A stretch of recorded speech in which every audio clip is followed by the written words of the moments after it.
नमस्कार मित्रांनो, माझ्या चॅनलमध्ये तुम्हा सर्वांचं स्वागत आहे. श्री गणेशाय नमः. संकष्ट चतुर्थीला चंद्राची पूजा का केली जाते त्याची एक सुंदर कथा आपण पाहणार आहोत. एकदा भगवान शंकर, पार्वती, गणेश, कार्तिकेय हे सारे एकत्र कैलासावर वार्तालाप करीत बसले होते. तोच तिथे देवर्षी नारदांचे मंगल आगमन झाले. नेमके विश्वनिर्माते ब्रह्माजी पण तेव्हा तिथे शिवांच्या दर्शनासाठी आले होते. वत्स्य नारदाने सर्वांना नमस्कार केला. त्यानंतर अतिशय नम्रपणे नारद मुनींनी भूलोकातून आणलेले एक अपूर्व असे फळ भगवान शंकरांना सविनय भेट म्हणून अर्पण केले. आता ते भूलोकीचे अपूर्व फळ पाहून दोन्ही शिवपुत्रांच्या मनात त्या फळाची अभिलाषा निर्माण झाली. नेमके ते फळ द्यायचे तरी कोणाला, ज्येष्ठ पुत्राला का कनिष्ठ पुत्राला? कारण कोणाला एकाला दिले तरी दुसऱ्याला राग येणे अगदी स्वाभाविक होते.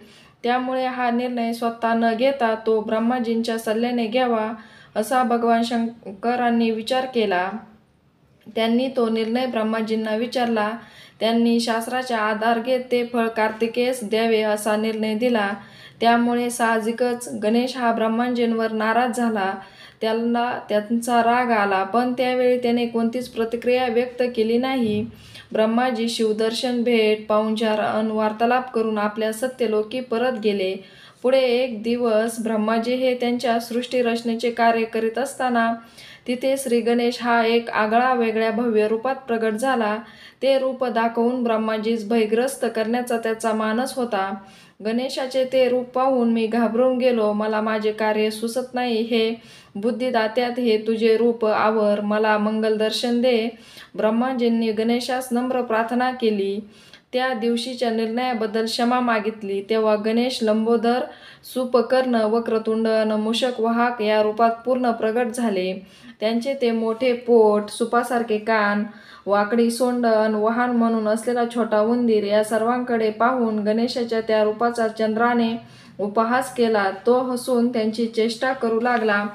चंद्राच्या अशा वागण्याचा गणेशाला राग आला.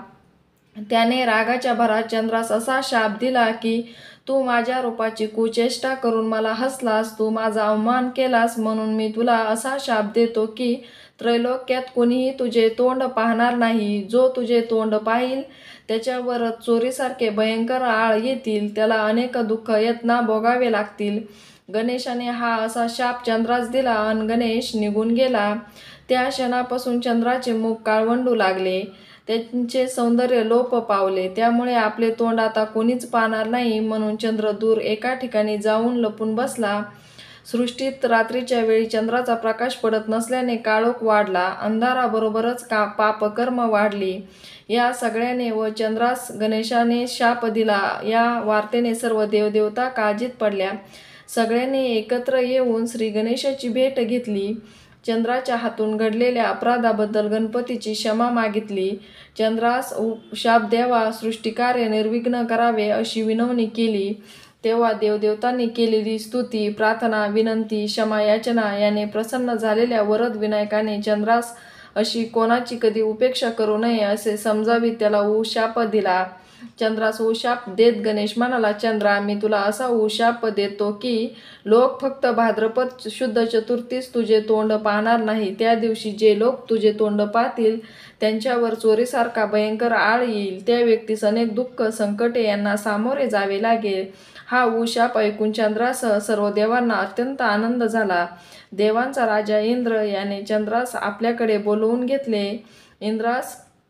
चंद्रास म्हणाला, चंद्रा, आता आम्ही सर्वांच्या समाधानासाठी आमची प्रार्थना, विनंती मान्य करून गणेशाने तुला उशाप दिला आहे. हे जरी खरे असले तरी मला असे वाटते की श्री गजाननाच्या पूर्ण कृपेस्तू तू स्वतःच्या त्यांच्या एकाक्षर मंत्राचा जप कर, त्यांची तपसाधना करावी.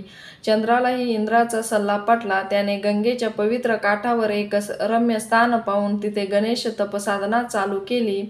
त्या घोर तपश्चर्येने गणेश त्यांच्यावर प्रसन्न झाले आणि चंद्रास दर्शन देत म्हणाले, हे चंद्रा, मी तुझ्यावर प्रसन्न झालो आहे. माझ्या कृपेने तुझे सौंदर्य अतिशय उजळेल.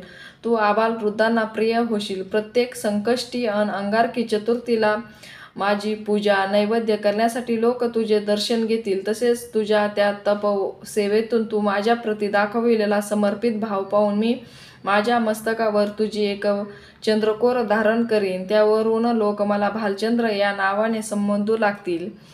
त्या दिवसापासून चंद्र अधिकच उजळू लागला. लोक त्याची चतुर्थी सोडण्याआधी पूजा करू लागले, दर्शन घेऊ लागले. त्या पवित्र स्थानी चंद्राने श्री गणेश उपासना केली. ती पवित्र जागा सिद्धक्षेत्र या नावाने प्रसिद्ध झाली. व्हिडिओ ऐकल्याबद्दल धन्यवाद. असेच नवीन नवीन व्हिडिओ ऐकण्यासाठी चॅनलला लाईक आणि सबस्क्राईब करा.